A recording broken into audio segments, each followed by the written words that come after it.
Le Tridom est un espace transfrontalier entre le Cameroun, le Congo et le Gabon qui a été créé en 2005. Et cet espace est né du fait de la volonté des trois chefs d'État des pays que j'ai précités pour gérer ensemble un espace de près de 18 millions d'hectares. En réalité, pourquoi est-ce qu'on arrive à ce genre de consensus?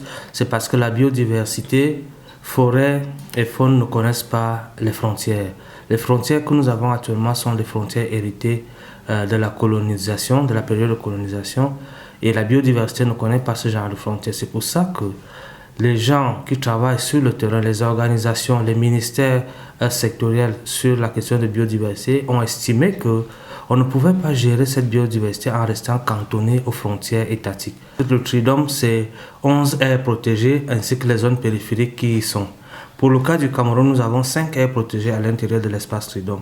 Il s'agit du parc national de Bumbabek, le parc national d'Inki, la réserve de faune d'Ongoïla, la réserve de faune du Dja, le sanctuaire à gorilles de Mengami. Et maintenant, au Gabon, vous avez le parc national de Minkebe, vous avez le parc national de Moigna. Au Congo, vous avez le parc national de Ozala, qui sont entre autres les aires protégées qui composent le grand massif Tridom.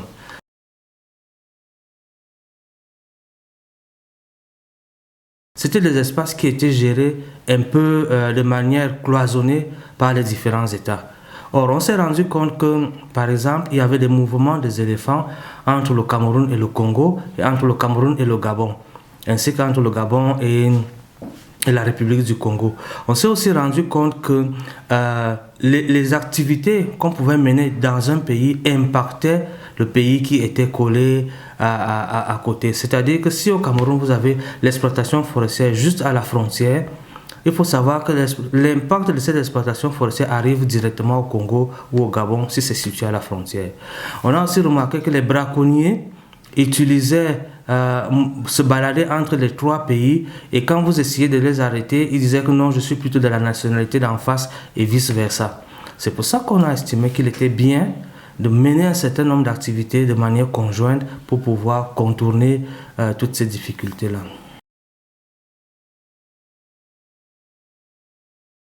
Tout à fait. Actuellement même, ce qui est en vogue, c'est ce qu'on appelle le concept de conservation inclusive, inclusive conservation. Ça veut dire qu'on met l'homme au centre de la conservation. Toutes les activités que vous menez à la fin doivent aboutir à améliorer les conditions de vie des communautés locales. C'est pour ça que vous allez le voir, par exemple, pour le cas du Cameroun, tout le système de taxation lié à l'exploitation forestière, il y a près de la moitié qui est reversé aux communes et aux communautés locales. Vous avez le principe des forêts communautaires.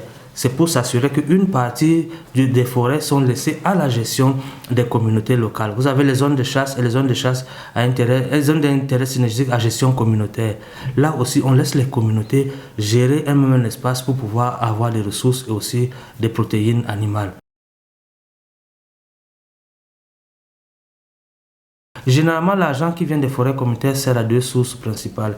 L'amélioration de l'habitat, ils mettent les toitures sur les maisons, ils construisent des cases qui sont meilleures, et puis aussi l'appui à l'éducation des enfants. Donc, ils payent les maîtres, les parents dans les villages. Donc, c'est les deux principales sources où va l'argent des forêts communautaires. Vous allez aussi voir que nous avons organisé les femmes autour de la collecte des produits forestiers non ligneux. Donc, si vous allez voir les groupes de femmes qui vendent le njang, qui vendent la mangue sauvage.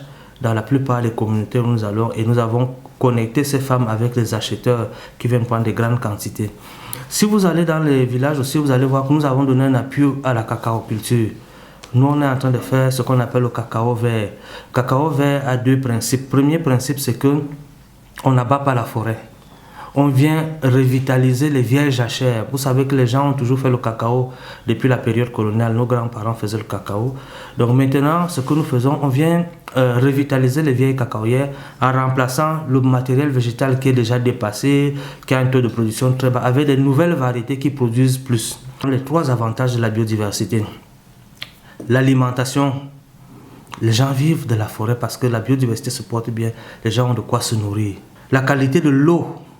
Il faut savoir que l'eau douce qui circule en forêt, cette eau est de bonne qualité parce qu'il y a la forêt. L'air que nous respirons. Donc ces trois sources, ces trois valeurs sont largement au-dessus de l'estimable.